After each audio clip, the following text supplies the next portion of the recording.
बिस्मिल्लाहिर्रहमानिर्रहीम, अस्सलामुअलैकुम। प्रोग्राम में आपको कहते हैं खुश आमदीद। नाज़रीन, मुल्क की जो सियासी और मुआशी इस्तेहकाम है उसके लिए वफाकी मखलूत हुकूमत अपना किरदार अदा कर रही है। गुज़िश्ता 2 सालों से देखा है कि जो इक़दाम लिए गए हैं उससे जो इकनॉमिकल इंडिकेटर्स हैं वो सही समत में जाना शुरू हो चुके हैं। और वजारत ख़जाना ने जो मंथली इकनॉमिकल रिपोर्ट शाया की है उसमें कहा गया है कि मुल्क में जो महंगाई है वो बतदरीज कम होती हुई नज़र आ रही है। नाज़रीन, ये वो इक़दाम है जिसका एक डायरेक्ट इम्पैक्ट एक लेमैन, एक आम आदमी पर पड़ता है, क्योंकि महंगाई से वही सफ़र कर रहा है। लिहाजा इस वक्त जो है बड़े इक़दाम किए जा रहे हैं हुकूमत की जानिब से। और ये भी देखा जा रहा है कि IMF के साथ 3 साल तवील मुद्दती प्रोग्राम में जाने की बात हो रही है। और गुज़िश्ता रोज़ हमने देखा था कि बड़ी बैठक हुई थी जाती उम्रा में, और वहाँ पर यकीनन नवाज शरीफ साहब जो है वो दोबारा सदर मुंतखब हो गए हैं, मुबारकबाद के मुस्तहिक है। लेकिन साथ साथ वहाँ पर शहबाज शरीफ साहब, मरीम नवाज साहिबा, दीगर वफाकी और पंजाब के जो आला हुकाम थे मौजूद थे। और वहाँ पे जो डिस्कशन हुई है वो ये हुई है कि आइंदा आने वाले बजट के खदोखाल क्या होंगे और उसमें एक आम आदमी को रिलीफ कैसे दिया जाएगा। जैसा कि मैंने बात की कि IMF के तवील मुद्दत प्रोग्राम में जाने वाले हैं, यकीनन जो वो कर्ज प्रोग्राम होगा उसमें IMF की कंडीशंस बड़ी सख्त होंगी, तो ऐसे में एक आम आदमी को रिलीफ किस तरह दिया जाएगा, इसी पर डिबेट करेंगे। और इश्क इम्तिहान और भी हैं, क्या इकदाम लिए जा सकते हैं, कौन कौन से एरियाज़ हैं जिसमें आप एक आम आदमी को रिलीफ दे सकते हैं, प्रोग्राम में डिस्कशन करेंगे। सस्टेनेबल ग्रोथ के लिए हमें कौन से कॉम्बैक्ट इकनॉमिक एजेंडा जो है उस पर चलना होगा। हमारे साथ स्टूडियो में मौजूद है मिर्ज़ा इख्तियार बेग, वेल नोन पर्सनालिटी हैं, पाकिस्तान पीपल्स पार्टी से ताल्लुक़ है, MNA है, इकोनॉमिस्ट भी हैं, बिजनेसमैन भी है। तारुफ काफ़ी है इतना। चले, राजा कामरान साहब हमारे साथ मौजूद हैं, सीनियर सहाफ़ी हैं, आपका भी शुक्रिया। फरहान रिजवी साहब हमारे साथ मौजूद हैं, माहिर मुआशियात हैं, आपका भी सर बहुत शुक्रिया। इख्तियार बेग साहब, जब भी हम बात करते हैं अपने मुल्क को देखते हैं बड़े अफसोस के साथ 20-30 सालों में जो हालात रहे सियासी गैर मुस्तहकम होने की वजह से हमारी इकॉनमी स्टेबल नहीं कर सकी, क्या वजह है एकदम से जो है वो मौशी बहाली के सबूत मिलना शुरू हो गए हैं। महंगाई जो है वो मई में कहा जा रहा है, जो रिपोर्ट आई है वजारत ख़जाना की, कि 13.5 से 14.5 तक रहने का इम्कान है। चूँकि आप इकोनॉमिस्ट भी हैं, अभी बताया मैंने, बिजनेसमैन में भी और हुकूमत से भी ताल्लुक़ है, कौन सा ट्रिगर है जो इस वक्त ऑन किया गया है? आपका बड़ा अच्छा सवाल है। ट्रिगर देखिए, ये इकोनॉमिक परफॉर्मेंस क्राइसिस में तो थी हमारी, और वो काबू में नहीं आ रही थी, ख़ास तौर से अफरात ज़र जिसको इन्फ्लेशन कहते हैं आप। ये जो महंगाई है ये काबू में नहीं आ रहा था, महंगाई बढ़ती जा रही थी, और उसकी वजह से गरीब आदमी बुरी तरह से मुतासर था। तो टाइट मॉनेटरी पॉलिसी इन्होंने अख्तियार की थी कि हम मार्कअप बढ़ाते जाएंगे जिससे रिजर्व मनी जो है मार्केट में ना रहे। और अल्लाह ताला का करम है कि अब जाके वो इतने महीनों के बाद उसने असर दिखाया है। जो 22% डिस्काउंट रेट था हमारा, उसकी वजह से लैंडिंग रेट 24% थे। मैं खुद सनतकार हूँ, बिजनेसमैन हूँ, 24% पे कुछ वारे में आता ही नहीं है। आप अगर कोई लोन लेते हैं तो वापस नहीं कर सकते, सूद नहीं दे सकते। तो यही वजह थी, बड़े बड़े सनतकारों ने निजी शोबे के कर्जे भी वापस किए हुए थे, शिफ्टें कम करी हुई थी, मुलाजमतें लोगों की बेरोज़गारियाँ में तब्दील हुई थी। लेकिन अब अल्लाह ताला का करम है कि हमारा इन्फ्लेशन जो है वो 14-13.5% पे आ गया है, और जून की अगर एक फिगर दी है वो 12.5% है। तो मैं कहता हूँ कि किसी भी तरह से सिंगल डिजिट हो जाए, जहाँ से गया था सिंगल डिजिट 8-9% था, तो वहाँ आ जाएगा। तो हमने ये स्टबन अफरात ज़र को, ज़िद्दी अफरात ज़र को हम वापस खींच के लाए हैं सिंगल डिजिट के करीब। एक बात तो उससे फिर क्या हुआ, उससे थोड़ा सा महंगाई में भी कमी आई। आपने देखा पेट्रोल मसनूआत की 2 बार मई में हमने कीमतें कम करी हैं, और अब एक्सपेक्ट किया जा रहा है कि मजीद हो। लेकिन साथ साथ IMF भी साथ साथ चल रहा है। IMF ने कहा है कि जी 18% GST लगाएं आप पेट्रोलियम मसनूआत की इम्पोर्ट के ऊपर। तो ये चीज़ें भी हैं साथ साथ। लेकिन खुशी इस बात की है कि रिजर्व भी बढ़े, स्टॉक एक्सचेंज का 75 का इंडेक्स ने भी नफसियातियात अबूर की है, रिजर्व्स भी हमारे 14 बिलियन के हो गए हैं। हमारे करंट अकाउंट सरप्लस जो है बना गया है, करंट अकाउंट सरप्लस में आ गया, जो खसारे में था, जो डेफिसिट था, जो IMF की कंसर्न थी, जो सब की कंसर्न थी, वो सबसे ज़्यादा काबू में आ गया है हमारा। अच्छा, फिर तिजारती खसारा भी कम हुआ है, एक्सपोर्ट मामूली बढ़ी है, सही ना कुछ चीज़ों में, और एग्रीकल्चर ने रॉबस्ट ग्रोथ दी है। जी 6.3 सबसे अच्छी ग्रोथ जी। जो दी है वो 6.25 एग्रीकल्चर ने दी है, पैदावार हमारी 6.25%। जी कॉटन की फसल 10 मिलियन बेल, पिछले साल 5 मिलियन भी नहीं थी, 4.5 थी, 10 मिलियन बेल। गंदुम की सरप्लस हमारा था, राइस का सरप्लस हमारा, शुगर सरप्लस हमारा। अल्लाह का इतना करम है कि, लेकिन हमारे यहाँ केटेकर गवर्नमेंट के औकात में कुछ गलत फैसले किए गए, जिससे ज़रूरी अजनास बिलखुसूस गंदुम जो है वो फिर इम्पोर्ट कर लिया, जिससे वो सड़कों पे गंदुम आ गई, कीमतें उसकी काश्तकार को नहीं मिली और काश्तकार बहुत मायूस था। ठीक वो है। अगर मायूसी रहेगा तो आइंदा साल वो कल्टीवेशन नहीं करेगा, वो फसल उसकी नहीं उगाएगा। ठीक तो ये कुछ चीज़ें मिक्स मिली जुली हैं, लेकिन बेहतरी के आसार आने शुरू हुए हैं और आईएमएफ के साथ नेगोशिएशन भी अच्छी जा रही है। मुझे उम्मीद है कि $6 अरब का 3 साल का लोन कम से कम, ये हमें एक लॉन्ग टर्म लोन है, पहली बार ये लॉन्ग टर्म लोन है, बिल्कुल। स्टैंड बाई नहीं है ये मुकम्मल। और उसमें अगर हम क्लाइमेट चेंज की 2 बिलियन डाल देते हैं तो ये 8 हो जाएगा। तो हमारा क्वांटम जो है शाजिया वो 6 से $8 बिलियन 3 से 4 साल का प्रोग्राम है। ठीक है। और ये मिल जाता है हमें, ठीक है। तो हमारे एक्सटर्नल शॉर्टफॉल जितना ठीक- भी है ठीक। वो 2024-25 में पूरा हो जाता है, ठीक हमें है। कोई फिक्र नहीं है। ठीक है। कामरान, हमने दुनिया भर में देखा है कि मईशत से सियासत को चलाया जाता है। हमारे यहाँ सियासत से मईशत को चलाया गया। कोई लॉन्ग टर्म पॉलिसी नहीं, कोई प्रोडक्टिव कॉम्प्रिहेंसिव लॉन्ग टर्म, जैसे मैंने बात की। साथ साथ कॉम्पिटेंट लोग नहीं हमें मिले, हमारे पास right people for right job लोग नहीं थे। लेकिन इस बार हमने सब चीज़ें डिफरेंट देखी। शहबाज शरीफ साहब जब भी आए, एक मखलूत हुकूमत बनी, सदर आसिफ अली ज़रदारी हैं और दीगर जमातें रही हैं। सबका 1 पॉइंट एजेंडा था कि कुछ भी हो जाए, ज़ाती सियासी मुफाद छोड़ के मुल्की मुफाद में काम करना है।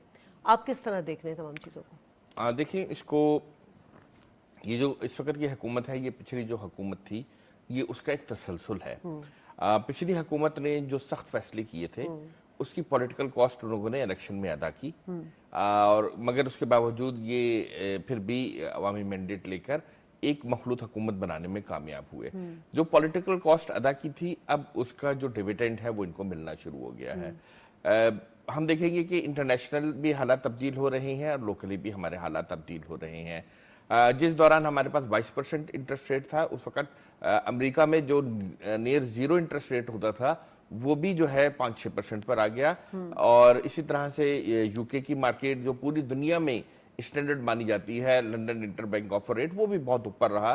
यूरोपीय जो मॉनेटरी यूनियन है वहां पर भी हमने देखा, फिर चाइना में भी हमने देखा कि ओवरऑल एक ओवरहीटेड इकोनॉमी थी, हाँ। जिसको ठीक करने के लिए हर जगह इंटरेस्ट रेट बढ़े। पाकिस्तान में एक्सेप्शनल था कि वो बहुत ज्यादा था, मगर सिर्फ पाकिस्तान में ऐसा नहीं था। अर्जेंटीना देख लें, तुर्की देख लें, वहां पर पाकिस्तान से ज्यादा अब भी इन्फ्लेशन मौजूद है।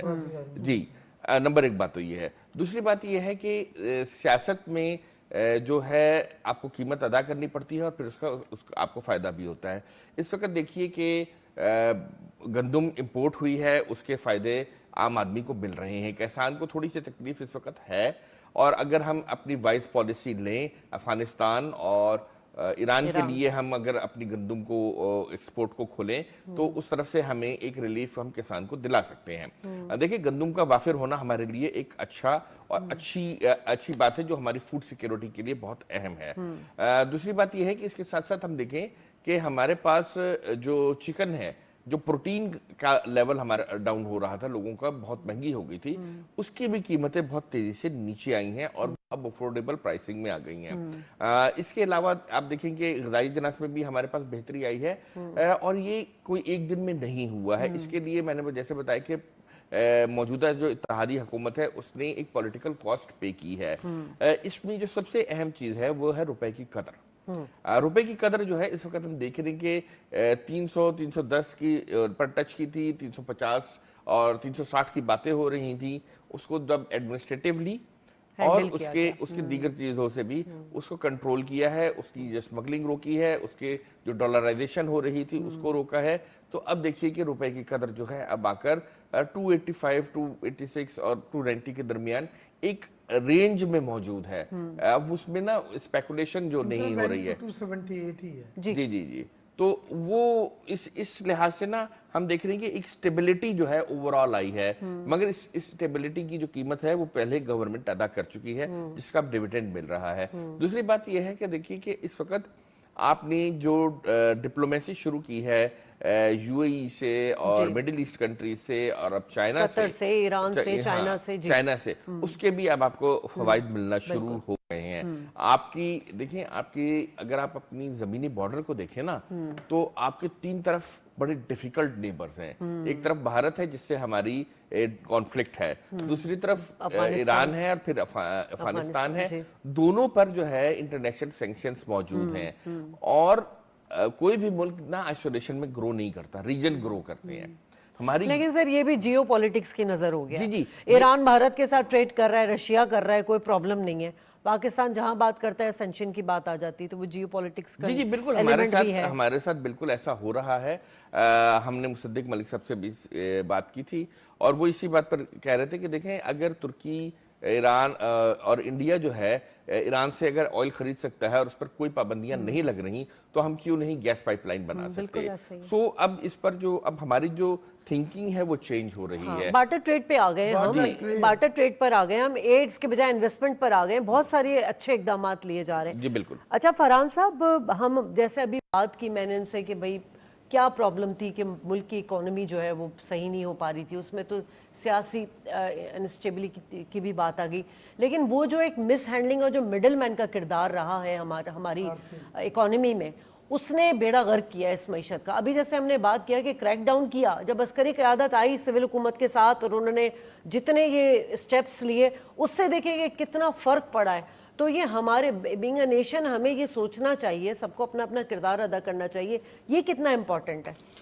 देखिए, जो रिफॉर्म्स किए जा रहे हैं इकोनॉमी को लेके, जिन चीज़ों को हमने वो हमारे जो काफ़ी ज़्यादा स्टबर्न किस्म के एक्शंस थे, हमने अगर पिछली हुकूमतों में देखें, यानी अगर आप इससे पिछली हुकूमत के इक़दाम देखें, वो तमाम के तमाम इतने स्टबर्न थे कि लोगों को वो शायद एक्सेप्ट करने में काफ़ी टाइम लग रहा था।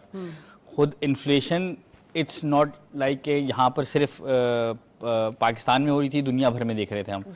यूएस की इस पूरी जनरेशन ने 7.5% का इंटरेस्ट रेट नहीं देखा है। जो जनरेशन अभी बड़ी हुई है, जिन्होंने हाउसिंग लोन लिए होंगे या जिन्होंने चीज़ें की होंगी, उन्होंने पूरी जनरेशन नहीं देखा है। हमारे जो सब्सिडीज कल्चर को ख़त्म करने के हार्श इकदाम थे, ये शायद पिछले 70 साल पहले हो जाना चाहिए था।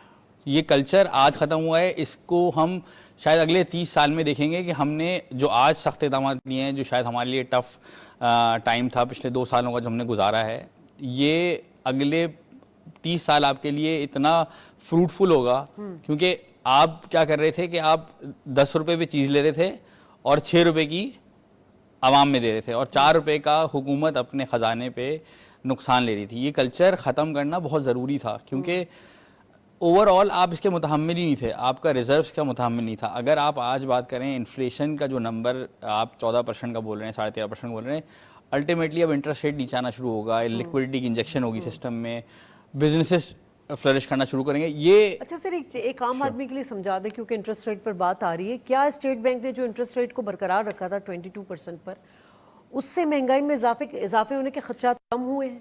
देखें, ये मनी फ्लो को कंट्रोल करना है बेसिकली। सो ये अल्टीमेटली तो उनको स्लैश डाउन करना पड़ेगा। अब बहुत बड़ा गैप आ गया है, 600 बेसिस पॉइंट का गैप आ गया ऑलमोस्ट। सो इन्फ्लेशन और इंटरेस्ट रेट का इतना बड़ा गैप हमने हिस्टोरिकली नहीं देखा। So there might be a chance कि हम शायद ग्रेजुअली करें, but we will be starting interest rate cut. हमने अगर अब बॉन्ड्स की ऑक्शन यील्ड देखेंगे तो ग्रेजुअली डिक्लाइन हो रही है। खुद हुकूमत इसका सबसे बड़ा खमियाजा भुगत रही है कि अगर आप देखें कि हमारा जो प्राइमरी बैलेंस है वो पॉजिटिव है, उसमें अगर हम इंटरेस्ट मार्कअप पेमेंट लगा लेंगे तो गवर्नमेंट सिर्फ जो इंटरेस्ट मार्कअप पेमेंट दे रही है वो शायद 30 खरब रुपए की है। तो जो बैंकों से गवर्नमेंट ने कर्जा लिया हुआ है उसकी मार्कअप पेमेंट खुद गवर्नमेंट भी बेयर कर रही है ना, 20-22% पे, 23% पे अगर हुकूमत बोरो कर रही है तो उसको एक इंटरेस्ट मार्कअप पेमेंट जा रही है। तो अपेरेंटली ये एक थोड़ा ईज ऑफ पॉइंट होगा। हाँ, एक कंसर्निंग चीज़ है कि अगर हमने रूपी को आर्टिफिशियली कंट्रोल करने की कोशिश की, so we we get into another trouble कि हम दोबारा वही क्राइसिस देखेंगे। बिल्कुल। तो अपेरेंटली लगता है कि शायद आईएमएफ आपको ये रूपी डेप्रिसिएशन पे एक दफ़ा इन्फोर्स कराएगी कि आप 300 रुपये पे वापस डॉलर ले जाएं, क्योंकि ज़ाहिरन आपने इंपोर्ट तो कर्ब की थी, कंट्रोल किया था बहुत सारी चीज़ों को, लग्जरी चीज़ों को कंट्रोल किया था, लग्जरी चीज़ों की इंपोर्ट को कंट्रोल किया था, बट अपेरेंटली लगता है कि इस वक्त जो है वो रूपी की डेप्रिसिएशन भी ड्यू है, शायद आपको 5-7% जो है वो रूपी भी डेप्रिशिएट करना पड़ेगा दोबारा। ठीक है इख्तियार बेग साहब, मैं इन्होंने जो जवाब दिया है उससे मेरे जहन में एक सवाल है। मैं आपके ज़रूरी शोबे के हवाले से बात करना चाह रही थी, क्योंकि प्रेसिडेंट साहब खुद ताल्लुक़ रखते हैं कल्टीवेशन से और सारा कुछ, मैं तो उस तरफ आना चाह रही थी, लेकिन इनकी बात बड़ी इंपॉर्टेंट है। तो फिर ये बात जो कहा जा रहा है, प्लान किया जा रहा है कि जी बजट के खदोखाल आम आदमी को रिलीफ दिया जाएगा, वफाकी वज़रा को बुला लिया, सेक्रेटरीज को बुला लिया कि भी सजेशंस दें आप अपनी अपनी कि हम किन किन एरियाज़ में हमको रिलीफ दे सकते हैं। लेकिन जब हम आईएमएफ के प्रोग्राम में जाएंगे और वो हमसे जब डिमांड्स करेगा, और वो डिमांड्स गलत भी नहीं है, वो इकोनॉमिकल इंफ्रास्ट्रक्चर या स्ट्रक्चरल रिफॉर्म्स के लिए जो कि लॉन्ग टर्म पाकिस्तान की मईशत को मुस्तहकम कर सकता है, तो फिर फैसले तो लेने पड़ेंगे। फिर डॉलर को हमें वही जो बात हो रही है कि हमें एक हद तक लेकर जाना होगा। गर्दिशी कर्जे हमारे तवानाई के, जिसमें बिजली और गैस है 5 खरब है, हमें बहुत सारे ऐसे इकदाम लेने पड़ेंगे जिससे फिर एक आम आदमी जो है उस पर बोझ पड़ेगा। देखिए पहली चीज़ तो ये है कि आईएमएफ हमें ये नहीं कहता कि आप गरीब की मिनिमम वेजेस ना बढ़ाएं, वो ये कहता है कि जो एक्सपेंडिचर्स है वो आप कम करें। अच्छा, कल की मीटिंग में ये बात हुई है कि वफाकी हुकूमत अपने अखराजात कम करेगी, नॉन प्रोडक्टिव जो है जी जी वो अखराजात में कमी है। आईएमएफ ये कह सकता है पब्लिक सेक्टर डेवलपमेंट प्रोजेक्ट को कट करें। आपके अभी इतनी स्ट्रेंथ नहीं है कि आप 900 अरब रुपए के पब्लिक सेक्टर डेवलपमेंट प्रोजेक्ट करें, इसको कट करके 700 करें। ये तो सब बातें हो सकती हैं, लेकिन ये नहीं होगा कि वो मना कर दे कि गरीब की वेजेस ना बढ़ाएं। इस वक्त जो चीज़ मुझे नज़र आ रही है, मिनिमम वेजेस में इजाफा मुझे बिल्कुल वाज़ेह नज़र आ रहा है। और बिलावल साहब ने जो मैनिफेस्टो लॉन्च किया था, आपको याद होगा, उन्होंने भी कहा था कि 5 साल में मैं वेजेस डबल कर दूंगा, यानी अगर 25,000 है मिनिमम तो 5 साल में ये 50,000 हो जाएंगी। और वो अंडरस्टैंडेबल है, 20% बनता है हर साल, तो अब भी तकरीबन हम इतने ही देते हुए आ रहे हैं। तो वो एक तो बढ़ने के चांसेस हैं, और बेनज़ीर इनकम सपोर्ट प्रोग्राम में इजाफा मुझे बड़ा हतमी नज़र आ रहा है। और ये वो प्रोग्राम है जिसकी दुनिया में ट्रांसपेरेंसी की और इसके मैकेनिज्म की तारीफ की गई, इसमें उंगलियां कहीं नहीं उठी, और वो डायरेक्ट ग्रास रूट्स पे पहुंच के जाता है जहाँ हेल्प करता है। लेकिन सवाल यहाँ पर एक और भी होता है कि हम चाहे लोगों को एक उनकी ज़रूरत के तहत कुछ आमदनी देते हैं, उनको कुछ छोटे मोटे कोई मतलब स्टार्टअप्स टाइप का या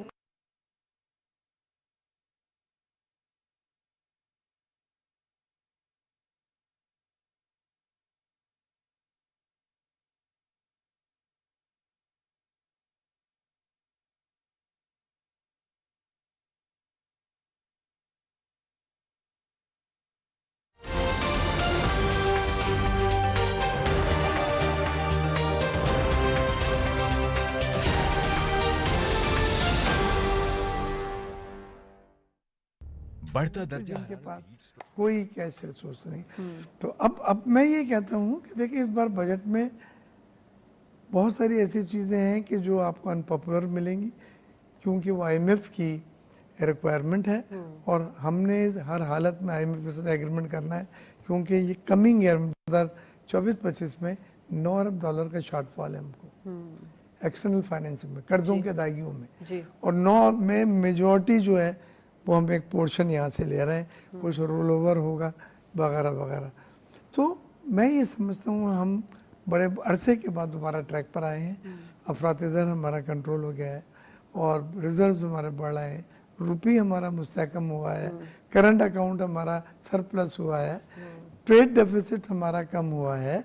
ये सब वो फिगर हैं जो हमारे हाथ से निकल गई थी। ठीक है, और महंगाई कम हो रही है जो अफरात-ए-ज़र, तो उससे एक डायरेक्ट आम आदमी को इसका फायदा तो कामरान फिर किस लिहाज से मुस्तहकम होती मईशत के असरात नज़र आ रहे हैं, तो किस लिहाज से इस हुकूमत के लिए आने वाला बजट मुश्किल होगा?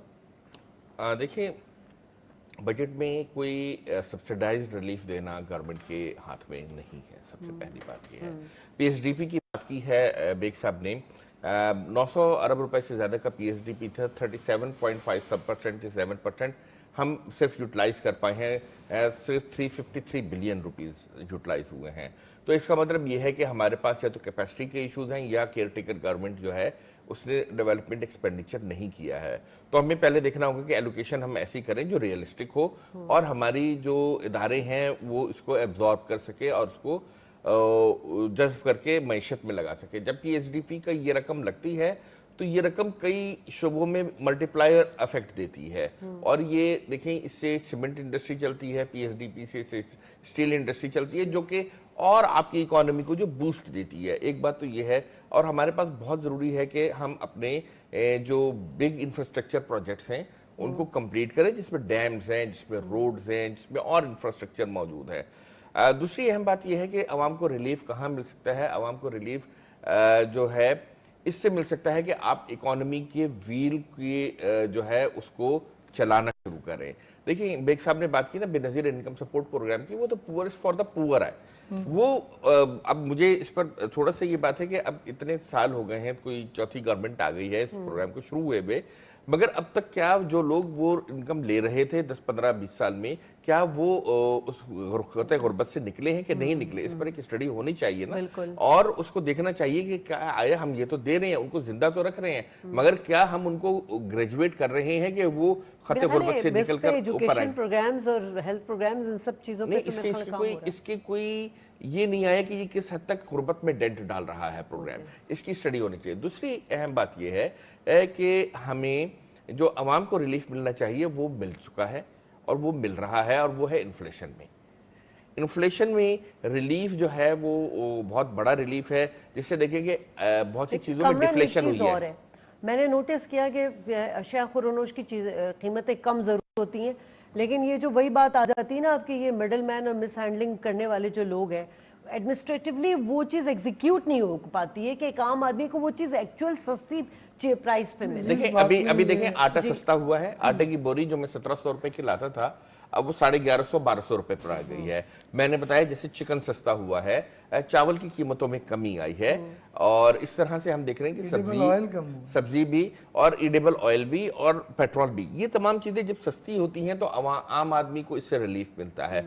और दूसरी बात यह है कि अगर उनको रोजगार मिले, जब पीएसडीपी के प्रोजेक्ट्स चलेंगे और हमारी ओवरऑल इकोनॉमी चलेगी, तो उससे आम आदमी को रोजगार मिलेगा, तो उससे एक ओवरऑल जो है पॉजिटिव इम्पैक्ट पैदा होगा। बजट को इस तरह से हमें बनाना चाहिए कि वो ओवरऑल आदमी, एक आम आदमी को जो है ना रोजगार फराहम करे, और उसकी जो मेहनत है उसको इतना मेहनत का फल मिले कि वो अपने बच्चों का पेट पाल सके। उसमें सबसे अहम बात यह है कि हमारे पास बहुत सी जो लॉस मेकिंग इंटरप्राइजेस थी इसमें हैं, बल्कि जिसमें पीआईए सर फहरिस्त है और स्टील मिल है, इन दोनों की निजकारी पर बहुत तेजी से काम हो रहा है। पीआईए पर बहुत तेजी से काम हो रहा है, लेकिन ये बैठे हुए हैं ना हमारे पाकिस्तान पीपल्स पार्टी से ताल्लुक रखने वाले, वो पता नहीं कि सर क्या मसला क्या है। सर मैं इसका जवाब देना चाहूँगा, उस पार्टी की नुमाइंदगी कर रहा हूँ तो मेरी जिम्मेदारी है कि अपना पॉइंट ऑफ व्यू बताऊँ। देखिए, हम ये कहते हैं कि हम रिट्रेंचमेंट ऑफ वर्कर्स के कायल नहीं हैं,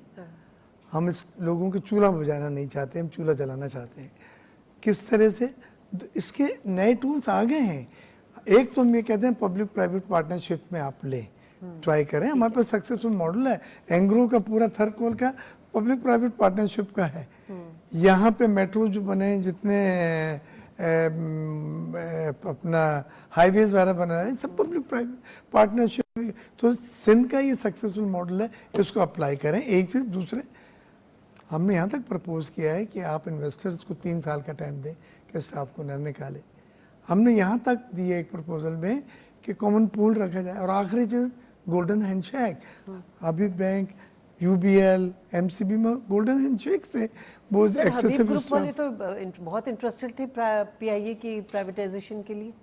जी, अभी एक कंसोर्शियम बहुत बड़ा बना है, और वो अब उन्होंने पीआई की प्राइवेटाइजेशन के लिए जो है बिडिंग कर दी है और अभी हम देख रहे हैं कि इंटरनेशनल भी आएंगे। मैं इस बात को कंप्लीट कर लूं। गल्फ देखिए, आपकी countries। जो सबसे अहम बात जो है वो ये है कि आपको गैस और बिजली के शोबे में रिफॉर्म्स करनी बिल्कुल है। ऐसे ही है। अभी बेग साहब से मेरी गुफ्तगू हो रही थी और इन्होंने एक फॉर्मूला पेश किया है। देखिए, इस वक्त पाकिस्तान में जो है ना बिजली की कैपेसिटी मौजूद है, गुंजाइश मौजूद है। हमारे पास बिजली की खपत नहीं बल्कि खपत कम हो रही है, हाँ। जिसकी वजह से हमें कैपेसिटी कैपिटल चार्जेस देना पड़ रहा है। अगर किसी एक बिजली के यूनिट पैदा होने में आपको 10 रुपए फ्यूल चार्जेस लगते हैं, 10 रुपए नहीं लगते, इससे भी कम लगते हैं, तो उस पर 16 रुपए कैपेसिटी चार्जेस लग रहे हैं। हाँ। ये बहुत हैवी चार्ज है जो कि आवाम पे पड़ रहा है। और इफ्तियार बेग साहब हमेशा इस पर बात करते रहे कि मैंने कैपेसिटी हमेशा चार्जेस खत्म होने चाहिए। कॉम्पिटेटिव बिडिंग दुनिया में आ गई है। कॉम्पिटेटिव बिडिंग में ये होता है कि कंसोर्शियम बना के 5-6 कंपनियां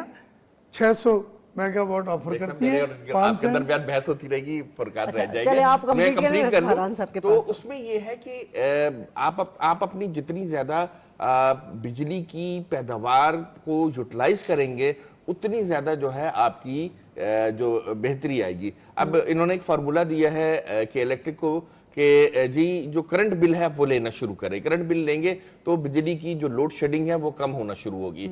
उससे जो है हमारे पास जो आइडल कैपेसिटी पड़ी हुई है वो यूटिलाइज होगी और इससे एक मीडियम टर्म में, मैं शॉर्ट टर्म में तो नहीं कहता, मीडियम टर्म में हम देखेंगे कि बिजली की फी यूनिट भी जो कीमत है वो कम होगी, कि उसमें कैपेसिटी चार्जेस कम हो जाएंगे। तो एक ये है। दूसरा ये है कि जो डिस्कोज हैं जो परफॉर्म नहीं कर रहे हैं, जहां पे बहुत ज्यादा लाइन लॉसेस हैं, हेस्को है, सेप्को है। अभी कल जो रिपोर्ट जारी की है नेपरा ने, उसमें ये बताया है कि हेस्को और सेप्को जो है सक्खर और हैदराबाद, इनकी जो कारकर्दगी है सार्फिन को बिजली पहुंचाने के हवाले से, उनकी सेफ्टी के एनवायरनमेंट के हवाले से, हेल्थ के हवाले से और माहौलियात के हवाले से वो बहुत अच्छी नहीं है। उन्हें अपनी कारकर्दगी बेहतर बनाना होगी। अब जो हमारी निजी शोबे की कि इलेक्ट्रिक है, बहरहाल उसकी सब बैशिंग करते हैं, बेग साहब भी करते हैं, मगर वो बेहतरीन बताई गई है।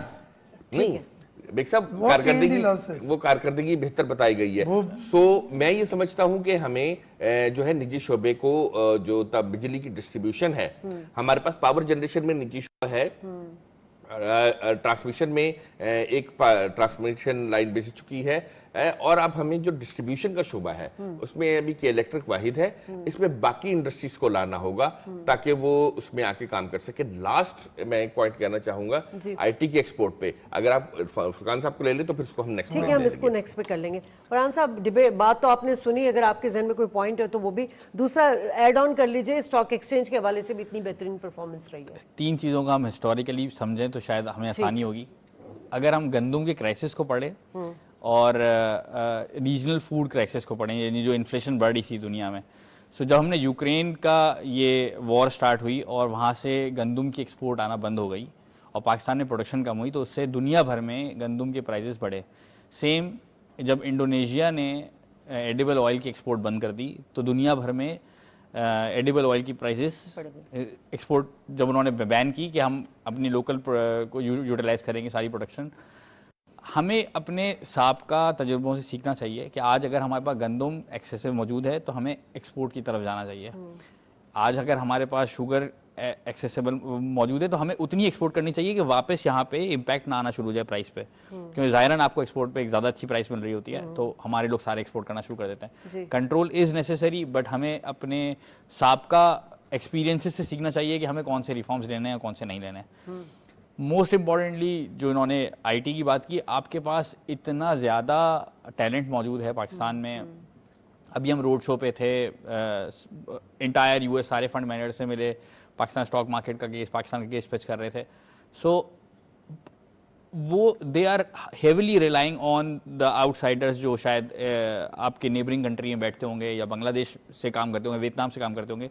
पाकिस्तान भी एक उनकी विश लिस्ट में है, क्योंकि ईज ऑफ डूइंग बिजनेस यहाँ पे थोड़ा सा एक टैबू सा है। ज़ाहिरन वो हम वी रादर प्रेफर कि हम जाके डोनेशन दें और उसके घर राशन डलवा दें। तो हमें चाहिए कि हम उसको माइक्रो फाइनेंस की मद में इतने इजी कर दे दें कि उसकी फैमिली एम्पावरमेंट हो सके, उसके बच्चे को ऐसी एजुकेशन दे दें कि वो उसका जो सैलरी का 30-20% चला जाता है फीस की मद में, वो थोड़ा सा ईज ऑफ हो जाए। क्योंकि अगर आप बेसिकली सैलरी के कंपोनेंट्स को निकालेंगे तो आपको अंदाजा होगा कि वो बेचारा अपने खाने पे पैसे कम खर्च कर रहा होता है, रेंटल जा रहा होता है, स्कूल की फीस जा रही होती है। ये एक बहुत बड़ा कंपोनेंट है जिससे हमें काम करना चाहिए। आइदर ये इसमें सिंध गवर्नमेंट की एक चीज़ बहुत कमेंडेबल है, पीपल्स पार्टी ने पब्लिक प्राइवेट पार्टनरशिप के जो प्रोजेक्ट्स किए हैं ये सबके लिए जो है वो कहते हैं ना मशलेरा होनी चाहिए कि इतने ज़्यादा ट्रांसपेरेंट प्रोजेक्ट्स हैं और इतने सक्सेसफुल मॉडल्स हैं। हमारे यहाँ बहुत बड़े बड़े प्राइवेट ग्रुप मौजूद हैं जिनको ये डेवलपमेंट प्रोजेक्ट्स लाने चाहिए और इन पे काम करना चाहिए। यानी पीएसडीपी का बजट नेचुरली ऐसे कंट्रीज में कम ही होगा जो अभी अपने बहुत सारे इकोनॉमिकल क्राइसिस से गुजर रहे होंगे। ज़ाहिरन आपको सब्सिडाइज लोन कंस्ट्रक्शन पे या फ्लैट पे नहीं देना है, अपने उसको बिजनेस खड़ा करने पे देना है। कुछ गलतियां हमसे हुई हैं हिस्टोरिकली, में सीखना चाहिए। और फिर हम क्या करते हैं, नॉर्मली उस सेगमेंट को इतना ज़्यादा प्रेशराइज कर देते हैं कि हम उससे फिर निकल नहीं पाते। आज हम बात कर रहे हैं कि रियल एस्टेट पे टैक्स होना चाहिए। रियल एस्टेट एक नेचुरल फ्लो है, एक नेचुरल सिस्टम चल रहा है, बहुत सारे लोग वापस हैं, टैक्स होना चाहिए। टैक्स नेट में सारे लोग होना चाहिए, खाली सैलरीड क्लास नहीं होना चाहिए। सर आईएमएफ की कंडीशन भी यही है ना कि टैक्स ने उसको वसी किया जाए, तो उस पे किस तरह हम फिर कर सकें। अभी टोबैको इंडस्ट्री की भी हमने लास्ट टाइम बात की थी कि आप उस पे अगर 50% टैक्स लगा दे तो उससे भी आप मैं पिछले 6-7 बजट देख रहा हूँ। आप किसी भी शख्स से बात करेंगे प्री बजट कि वो उसको क्या करना चाहिए, वो कहता है सिगरेट के डब्बे खरीद लेते हैं, महंगे बिक जाएंगे थोड़े दिन में। You are imposing tax continuously on cigarette के पैकेट पे, जो भी चल रहा है पिछले 6-7 सालों से कंटिन्यूसली हो रहा है। देखिए टैक्स नेट बढ़ाने के बहुत सारे तरीकेकार हैं। टैक्स नेट में लाने के लिए हुकूमत को हार्श इक़दाम करने पड़ेंगे, खाली मोबाइल यूजर्स नहीं है। अभी तो वो ही लोग पूरे नहीं है जिनकी कंपनीज विद होल्डिंग कर लेती है टैक्स में। यानी अगर मैं सिर्फ एम्प्लॉयज़ की बात करूं जो गवर्नमेंट बेस्ड हैं या प्राइवेट कंपनीज में काम कर रहे हैं जिनका टैक्स उनकी कंपनी खुद रोक लेती है, they are not even filing the tax. जिनका टैक्स कटता है उनको कुछ नहीं करना है, उनको बताना है हाँ मैं टैक्स फाइलर हूँ।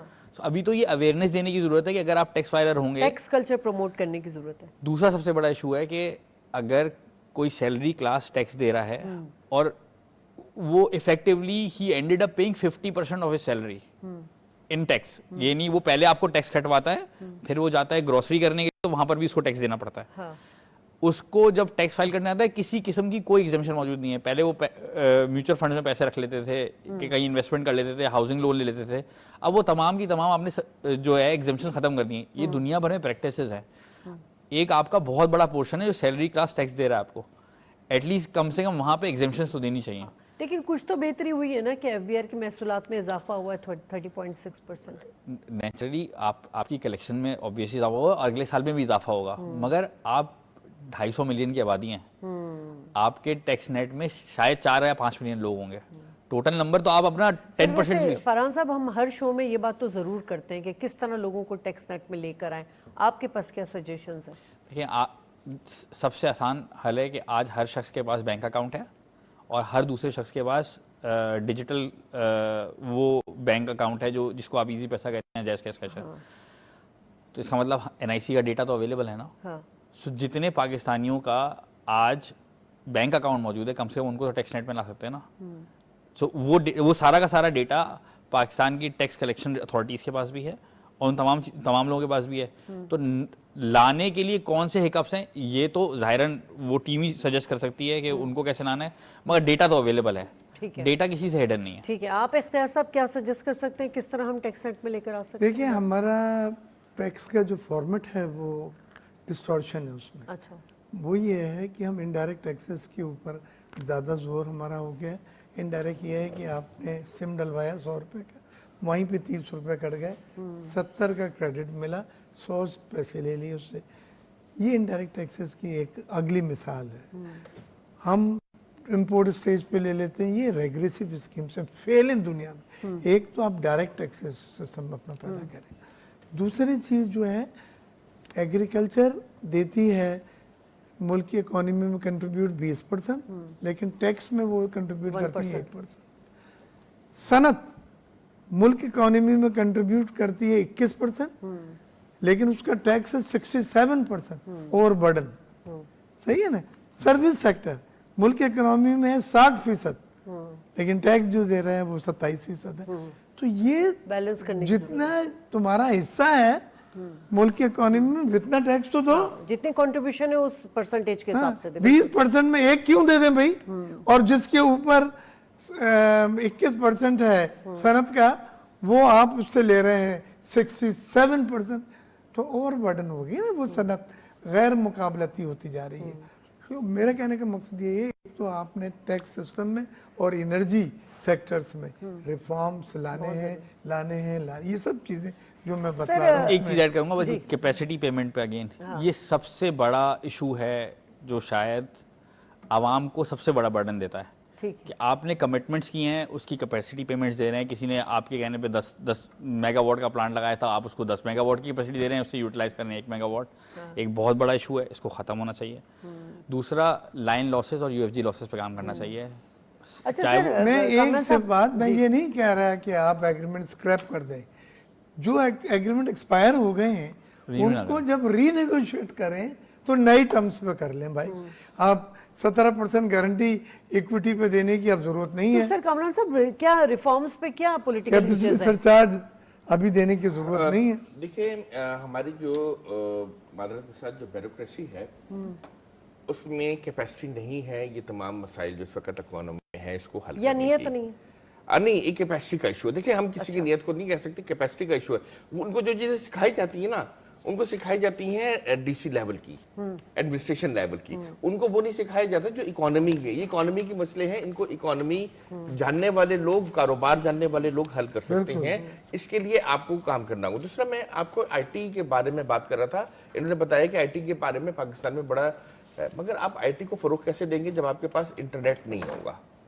आप बताइए कि इस वक्त जैसे बेग साहब ने कहा कि कितना बड़ा टैक्सेशन है जो आप टेलीकॉम कंपनियों से ले रहे हैं, लेकिन आपके उनको इंटरनेट ओवरबर्डन सर्विस- किया हुआ है। आप अच्छा, इसके अलावा आप देखिए कि स्पेक्ट्रम पाकिस्तान में वो यूज कर रहे हैं, मगर आप स्पेक्ट्रम की पेमेंट जो है डॉलर्स में ले रहे हैं। अच्छा, अब आपने स्पेक्ट्रम लिया था 2012 में, जिस वक्त डॉलर था कोई 100 रुपए का, अब हो गया कोई 278 280 रुपीज का। तो स्पेक्ट्रम की कीमत तो वही रही, ठीक है।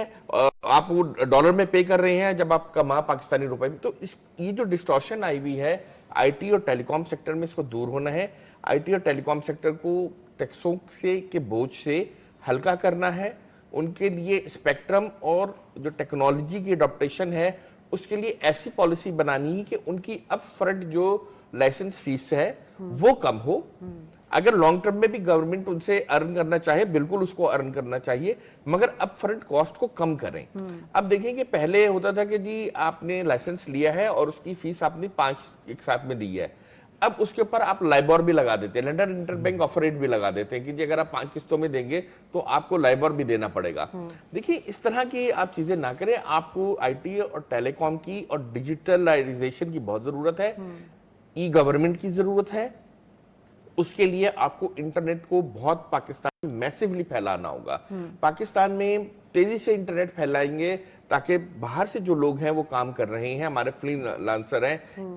इस खराब इंटरनेट सर्विस पर भी पाकिस्तान चौथा बड़ा फ्रीलांसिंग कंट्री है कि हमारे लोगों में टैलेंट मौजूद है। उसको हमें नर्चर करने के लिए हमें जरूरत है कि हम टेलीकॉम सेक्टर के जो मसाइल हैं उनको देखें, उसमें रिलीफ दें, ताकि हमारे जो बच्चे बच्चियां घर बैठकर काम कर रहे हैं, एक लैपटॉप और एक मोबाइल फोन के जरिए जो इनकम जनरेट कर सकते हैं, तो उनको हमें रिलीफ इस तरह से देना होगा कि उनके लिए इंटरनेट सस्ता हो और मियारी इंटरनेट हो कि वो अगर दुनिया में कहीं से कनेक्ट कर रहे हैं तो वो कनेक्ट करें और वो अपनी अर्निंग कर सकें। और ये अर्निंग ऐसी नहीं होगी, आप स्पेक्ट्रम के पैसे डॉलर में लेने के बजाय अगर फ्रीलांसर हमारा डॉलर लेकर आ रहा है तो वो स्पेक्ट्रम से भी कहीं ज्यादा वो डॉलर ला सकता है। तो डॉलर लाने के दूसरा तरीका भी हो सकता है। आईटी हमारा बहुत बड़ा शोबा है, दुनिया में इसकी बहुत डिमांड है, सर, हमारे अब पास बहुत अच्छा अब तो ह्यूमन IT तो रिसोर्स AI आ मौजूद गया है। सर, अब तो आईटी तो खैर नहीं, एआई के लिए भी तो लोग है ना। देखिए, अभी तो वो आ जाता है कि एआई प्रॉम्प्ट है, एआई को कमांड कौन देगा? एआई को भी तो कोई कमांड देगा, एआई के लिए भी कोई कोडिंग करेगा, ओपन सोर्स कोडिंग होगी। उसकी मशीन लर्निंग कराने के लिए भी तो कोई कोडर चाहिए होगा, जाहिर है। हमेशा देखिए लोग रहते हैं। जब पहले बात होती थी कि जी बैंकों में पहले ना लॉकर्स रखने वाले और ताले को रखने वाले ज्यादा लोग होते थे क्योंकि लेजर बड़े बड़े रखने होते थे, वो सब खत्म हो गए। मगर क्या बैंकों में जॉब्स खत्म हो गई? पाकिस्तान में इस वक्त एक बहुत बड़ा सेक्टर है जो लोगों को मुलाजमत दे रहा है। तो हमें अपनी आईटी की सनत को बढ़ाने के लिए इंटरनेट और मोबाइल फोन कंपनीज के जो सर्विसेज हैं उनको बेहतर बनाना होगा। उस पे हमें बजट में कोई उनके लिए रिलीफ लाना होगा। हम ये नहीं कहते कि आप फाइनेंशियल रिलीफ लेकर आए, आप नॉन फाइनेंशियल रिलीफ ले आए। मिसाल के तौर पे स्पेक्ट्रम की जो कीमत है आप वो पाकिस्तानी रुपए में कर देना, आप डॉलर में ना करें। इसी तरह से उन पर जो टैक्सों का बोझ है उसको अगर आप कम नहीं कर सकते तो उसको बढ़ाएं नहीं। ठीक है, तो सर अब जरा हम इस पे भी बात कर लेते हैं। आईटी सेक्टर पे तो हमने देखा उसकी एक्सपोर्ट में भी मेरा 36.5% इजाफा हुआ है, लेकिन अभी जो SIFC का जो प्लेटफॉर्म है उसने बड़ा अहम किरदार अदा किया है। बड़ी इन्वेस्टमेंट्स आ रही हैं पाकिस्तान में, लेकिन बात वही हो जाती है कि इन्वेस्टमेंट लाने के लिए आपको बिजनेस दोस्त माहौल भी चाहिए, आपको सियासी इस्तेहकाम भी चाहिए। वो उसके मेरा ख्याल है one of the main reason है कि तब इन्वेस्टमेंट आएगी। तो आप किस तरह देख रहे हैं कि ये, क्योंकि अभी हमने सऊदी अरब के साथ हमारे $5 अरब के माहदे हुए, फिर अभी हालिया UAE के साथ हमारे हुए, उससे पहले ईरान से हुए, चाइना से हो रहे, फिर कतर से पाइपलाइन पर है। इन्वेस्टमेंट आ तो जाएंगी, इन्वेस्टमेंट के लिए वो तो है, बट जो मैंने आपको कॉजेज़ बताए उस पर काम करना कितना ज़रूरी है? कि ये जो रिफॉर्म्स किए हैं ये इटसेल्फ एक बहुत बड़ा ग्रीन सिग्नल है टूवर्ड्स द बेटरमेंट। जो आप रिफॉर्म्स कर रहे हैं, सब्सिडीज़ कल्चर को ख़त्म कर रहे हैं, आप बहुत सारे वो हार्श इकदाम कर रहे हैं जो पहले आप लेते हुए डरते थे। यानी पहले पूरी टेन्योर गुजर जाते थे और हम रुपी को डेप्रिशिएट नहीं करते थे और रिजर्व से बंद करते थे पैसे। आज वो कल्चर काफ़ी हद तक ख़त्म हो गया। हमने न्यूजीलैंड के एवोकाडो मंगवाना बंद कर दिए हैं और लोकल प्रोडक्शन पे फोकस कर रहे हैं। हमने इम्पोर्ट, ज़ाहिर हमारी इकोनॉमी जो है इम्पोर्ट लेड इकोनॉमी है, उसको ईज ऑफ करना पड़ता है टू सम एक्सटेंट, बट जब हम बिल्कुल ही आउट ऑफ कंट्रोल होते हैं तो मसाइल हो जाते हैं। अलबत्ता मुझे लगता है कि ये जो आप रिफॉर्म्स कर रहे हैं, चाहे वो पेट्रोलियम डेवलपमेंट लेवी के मद में कलेक्शंस कर रहे हो या दूसरी चीज़ें कर रहे हो, ये फर्स्ट टाइम हो रहा है पाकिस्तान में ऐसा, जो शायद आज से 30 साल पहले हो जाना चाहिए था या 40 साल पहले हो जाना चाहिए था। सो लॉन्ग टर्म इसके इम्पैक्ट होंगे और कल्चर भी आहिस्ता आहिस्ता बेहतर होगा। बैरूनी जो अदायगियाँ हैं वो भी कम होंगी।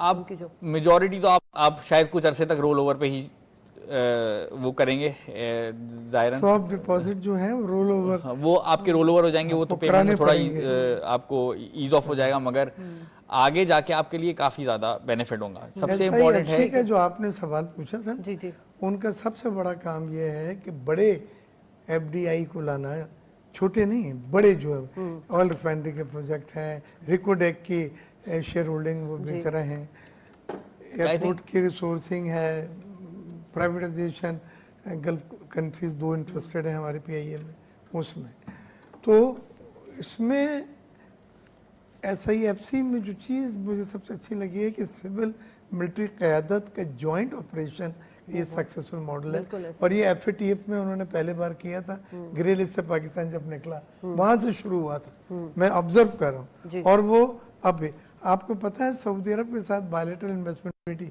19 साल से साइन नहीं हुई थी, इसलिए इन्वेस्टमेंट नहीं आ रहा था। अब केयरटेकर में गए थे, गौर एजाज इन्होंने साइन कर आए 19 साल के बाद, तो अब ये इन्वेस्टमेंट्स की बातें हो रही हैं, सऊदीया की हो, UAE की हो, गल्फ ममालिक की।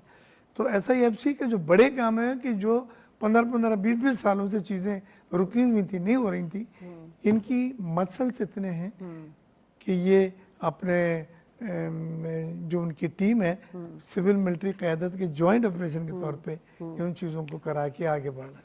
ठीक है, चले प्रोग्राम का वक्त ख़त्म हुआ। आप तीनों मेहमानों का बहुत शुक्रिया। नाज़रीन, यकीनन मुश्किल वक्त है, आवाम को रिलीफ भी मिल रहा है, जिस तरह हमने डिस्कशन में बताया। अभी IMF के साथ अगर तवील मुद्दती प्रोग्राम हो जाता है तो समहाउ कुछ सख्तियाँ होंगी, लेकिन वो सख्तियाँ हमारे फ्यूचर के बेटरमेंट के लिए होंगी। प्रोग्राम से इजाज़त, अल्लाह ने के बाद।